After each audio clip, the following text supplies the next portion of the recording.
Let's stay with the topic for Truth or Fake. Vedika's over by the big board. Good evening, Vedika. Great to see you as always. We've been covering everything that's been unfolding here in France 24. There's been another ICE-related shooting in Minnesota a week after the local resident, Renee Good, was shot dead by an ICE agent. The name of the officer who shot her wasn't immediately known to the public. This triggered some false identifications that went viral. Tell us what happened. That's right, Mark. I think by now we've all seen the awful video of Renee Good being fatally shot in her car during an immigration raid in Minnesota. And what happened in the aftermath was that the internet launched a manhunt, sharing posters such as these saying, "Do you know this man? If so, please contact the Minneapolis Police or Minnesota State Police." Now, I just want to clarify that there was no footage from the shooting of any of the ICE agents without their masks on. But within hours, regardless, the internet claimed to identify him, falsely identifying him, in fact, as Steve Grove from Minneapolis, Minnesota. Now, how did they identify him, you might ask? Well, that was using artificial intelligence. Internet users used AI tools to unmask the images from Renee Good's death and create essentially his face. And unfortunately, this fake face is what went viral, to the extent that there was even wanted posters using this face on it. Now, this one in particular even has an address and a phone number,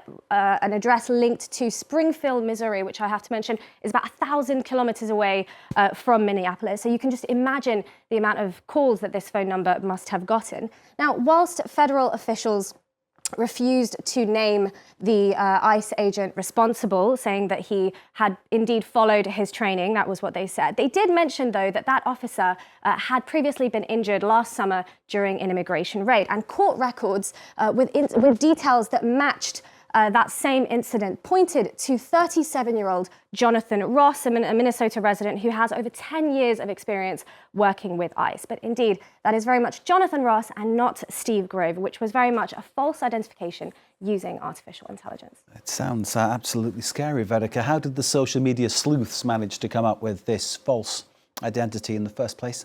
Well, that's because using AI is not a good method of finding someone, to put it simply. AI is not omniscient. If you ask it to remove a mask, it doesn't understand what is beneath the mask. It does what it can to imagine it. And that's why when you look at different attempts, there's very, very different results depending on the AI tool or the prompt itself. But that's why the results vary so much between all of the posts that are being shared on social media. In fact, even facial recognition, even using that kind of software on these AI-generated images, that still does not produce a conclusive result. We saw many posts talking about Steve Grove, but I also saw posts naming the individual in this image as Mark Vojnich. Now, I have to say Steve Grove was by far the most viral, and there were, in fact, very real-world consequences for two men in particular who share that same name. The first one is the CEO of the Minnesota Star-Tribune, Steve Grove.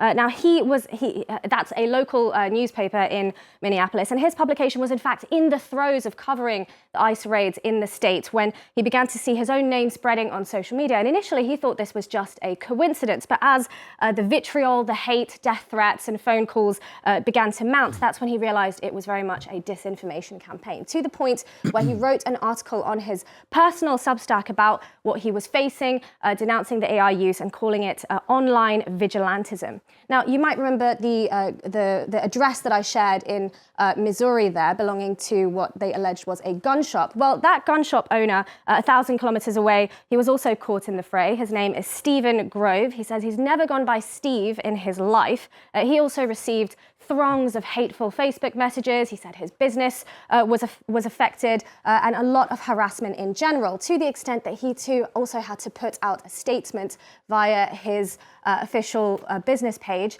saying that he had never worked for ICE. In fact, he's a military veteran, but he's never worked for ICE. In fact, he's never even been to Minnesota. So we can see the damage done by this false identification using artificial intelligence, and we can see the real-world consequences of falsely identifying people like this.